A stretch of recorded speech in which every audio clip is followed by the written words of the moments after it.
ಮುಖ್ಯಮಂತ್ರಿಯಾಗಿ ರಾಜಕೀಯ ಇತಿಹಾಸ ಸೃಷ್ಟಿಸಿದ ದಳಪತಿ ವಿಜಯ್ ವೈಯಕ್ತಿಕ ಜೀವನ ಇನ್ನೂ ಕೂಡ ಚರ್ಚೆಯಲ್ಲಿದೆ. ಪತ್ನಿ ಸಂಗೀತ ಜೊತೆ ವಿಚ್ಛೇದನ ಪ್ರಕರಣದ ವಿಚಾರ ಜೂನ್ 15ಕ್ಕೆ ನಿಗದಿಯಾಗಿದೆ. ಒಂದೆಡೆ ಪುನರ್ಮಿಲನದ ಮಾತುಗಳು ಕೇಳಿ ಬರ್ತಾ ಇದ್ರೆ, ಮತ್ತೊಂದೆಡೆ ತ್ರಿಷಾ ಜೊತೆಗಿನ ಓಡಾಟದ ಗೊಂದಲವೂ ಇದೆ. ನ್ಯಾಯಾಲಯದ ಅಂತಿಮ ನಿರ್ಧಾರಕ್ಕಾಗಿ ಇಡೀ ತಮಿಳುನಾಡು ಕಾಯ್ತಾ ಇದೆ. ತಮಿಳುನಾಡಿನ ಸ್ಟಾರ್ ನಟ ದಳಪತಿ ವಿಜಯ್ ಇತ್ತೀಚೆಗಷ್ಟೇ ರಾಜಕೀಯದಲ್ಲಿ ಇತಿಹಾಸವನ್ನ ಸೃಷ್ಟಿಸಿದ್ದಾರೆ. ಮೊದಲ ಪ್ರಯತ್ನದಲ್ಲೇ ಮುಖ್ಯಮಂತ್ರಿಯಾಗಿ ಅಧಿಕಾರ ಚುಕ್ಕಾಣಿಯನ್ನ ಹಿಡಿದಿದ್ದಾರೆ. ರಾಜಕೀಯದಲ್ಲಿ ಅಭೂತಪೂರ್ವ ಯಶಸ್ಸು ಕಂಡಿರುವ ಸಿಎಂ ವಿಜಯ್ ಅವರ ವೈಯಕ್ತಿಕ ಜೀವನ ಮಾತ್ರ ಇನ್ನೂ ಕೂಡ ಚರ್ಚೆಯಲ್ಲೇ ಇದೆ. ಅವರು ಪತ್ನಿಯಿಂದ ದೂರ ಆಗುತ್ತಿದ್ದಾರೆ. ಹೀಗಿರುವಾಗ ಪತ್ನಿ ಜೊತೆ ಅವರು ಮತ್ತೆ ಒಂದಾಗಲಿದ್ದಾರೆ ಎಂಬ ಸುದ್ದಿಗಳು ದಟ್ಟವಾಗಿದೆ. ಆದರೆ ಇದು ವದಂತಿಯಲ್ಲ ಎಂದು ಸಾಬೀತು ಮಾಡಲು ಯಾವುದೇ ಬಲವಾದ ಸಾಕ್ಷಿಗಳು ಸಿಗುತ್ತಿಲ್ಲ.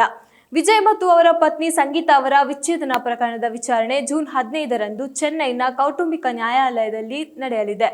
ಇಡೀ ತಮಿಳುನಾಡು ಹಾಗೂ ಚಿತ್ರರಂಗದ ಕಣ್ಣು ಈ ದಿನದ ಮೇಲಿದೆ ಎಂದರೆ ತಪ್ಪಾಗದು. ಇಬ್ಬರು ಕೈಗೊಳ್ಳಲಿರುವ ಅಂತಿಮ ನಿರ್ಧಾರ ಕುತೂಹಲ ಮೂಡಿಸಿದೆ. ಕೊನೆಯ ಕ್ಷಣದಲ್ಲಿ ಸಂಗೀತ ಮನಸ್ಸು ಬದಲಿಸುತ್ತಾರೆ ಎನ್ನುವಂತಹ ಪ್ರಶ್ನೆ ಮೂಡ್ತಾ ಇದೆ.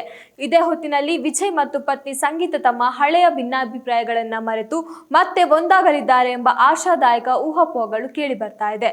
ಕೆಲವು ಪ್ರಮುಖ ಕೌಟುಂಬಿಕ ಕಾರಣಗಳು ಹಾಗೂ ಕುಟುಂಬದ ಹಿತದೃಷ್ಟಿಯಿಂದ ಇಬ್ಬರು ತಮ್ಮ ಮದುವೆ ಜೀವನವನ್ನ ಮತ್ತೆ ಸರಿಪಡಿಸಿಕೊಂಡು ಜೊತೆಯಾಗಿ ಬಾಳಲು ಗಂಭೀರವಾಗಿ ಯೋಚಿಸುತ್ತಿದ್ದಾರೆ ಎಂದು ತಮಿಳು ಮಾಧ್ಯಮಗಳು ವರದಿ ಮಾಡಿವೆ.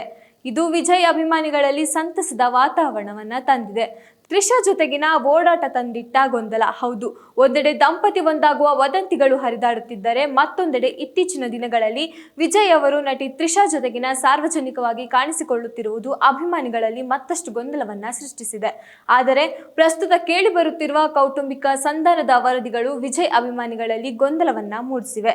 ಕೋರ್ಟ್ನಲ್ಲಿ ಸಿಗಲಿದೆಯಾ ಅಂತಿಮ ಸ್ಪಷ್ಟನೆ? ಹೌದು, ವಿಜಯ್ ಮತ್ತು ಸಂಗೀತ ಮತ್ತೆ ಒಂದಾಗಲಿದ್ದಾರೆ ಎಂಬ ಸುದ್ದಿಗಳು ಸದ್ಯಕ್ಕೆ ತಮಿಳು ಚಿತ್ರರಂಗದಲ್ಲಿ ಭಾರಿ ಚರ್ಚೆಯಲ್ಲಿದ್ದು, ಜೂನ್ 15ರಂದು ನ್ಯಾಯಾಲಯದಲ್ಲಿ ಇಬ್ಬರು ಮಂಡಿಸಲಿರುವ ವಾದಗಳು ಮತ್ತು ಅವರ ನಡೆ ಈ ಸುದ್ದಿ ಬಗ್ಗೆ ಸ್ಪಷ್ಟನೆ ಸಿಗಲಿದೆ.